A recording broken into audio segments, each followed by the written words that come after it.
స్వశక్తి పరివార అభియాన్ పేరున దేశ ప్రధాని నరేంద్ర మోడీ 75వ జన్మదిన సందర్భంగా ఆరోగ్యకరమైన మహిళలు బలమైన కుటుంబాల కోసం ఆయురారోగ్యాలతో ఉండాలని దేశం మొత్తం మహిళల కోసం వైద్య శిబిరాలు నిర్వహిస్తున్నారు.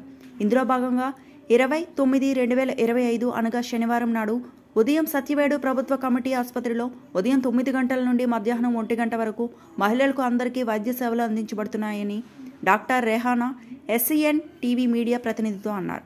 స్వస్థ నారీ స్వశక్తి పరివార అభియాన్ ద్వారా సుమారు వైద్య పరీక్ష సేవలు, అసంక్రమిత వ్యాధుల కోసం మహిళలకు స్క్రీనింగ్, రక్తపోటు, మధుమేహం, నోటి క్యాన్సర్, రొమ్ము క్యాన్సర్, గర్భాశయ క్యాన్సర్, పోషణ అభియాన్, రూట్ రైట్, వయోవృద్ధులకు వైద్య పరీక్షలు, కిషోర బాలికలకు ఆరోగ్య పరీక్షలు, మానసిక వైద్య సేవలు, ఆయుష్ పరీక్షలు, వైద్యం అందించబడునని డాక్టర్ రెహానా మీడియాతో పేర్కొన్నారు. సత్యవేడు మండలంలో మహిళలందరూ సత్యవేడు ప్రభుత్వ కమ్యూనిటీ వైద్యశాలకు విచ్చేసి ఈ వైద్య సేవలు వినియోగించుకోవాలంటూ ఆమె కోరారు. హాస్పిటల్లో పరీక్షలు జరపబడుతున్నాయి.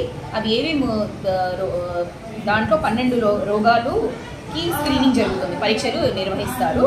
రక్తపోటు, మధుమేహం, నోటి క్యాన్సర్, రొమ్ము క్యాన్సర్, గర్భాశయ క్యాన్సర్, పోషణ అభియాన్, సరైన ఆహారం తీసుకోవడానికి ఈట్ రైట్, తల్లి బిడ్డ సేవలు, వయోవృద్ధుల ఆరోగ్య పరీక్షలు, కిషోర బాలికల ఆరోగ్య పరీక్షలు, క్షయవ్యాధి స్క్రీనింగ్, మానసిక వైద్య సేవలు, ఆయుష్ సేవలు. సో ఈ వ్యాధులకు అన్నిటికీ పరీక్షలకి నిర్వహించబడుతుంది. సో కావున ప్రతి ఒక్కరు 30 సంవత్సరాలు పైబడిన ప్రతి మహిళ ఈ అవకాశాన్ని సద్వినియోగం చేసుకోవాల్సిందిగా కోరుచున్నాను. ఇక 25 సంవత్సరాలు పైబడిన ప్రతి మహిళ, కిషోర బాలికలు అంటే 10 సంవత్సరాల నుంచి 19 సంవత్సరాల వరకు ఉన్న కిషోర బాలికలు నరేంద్ర మోడీ గారు పెట్టిన ఈ ప్రోగ్రామ్ని అందరూ ఉపయోగించుకొని సద్వినియోగం చేసుకోవాల్సిందిగా కోరుచున్నాము.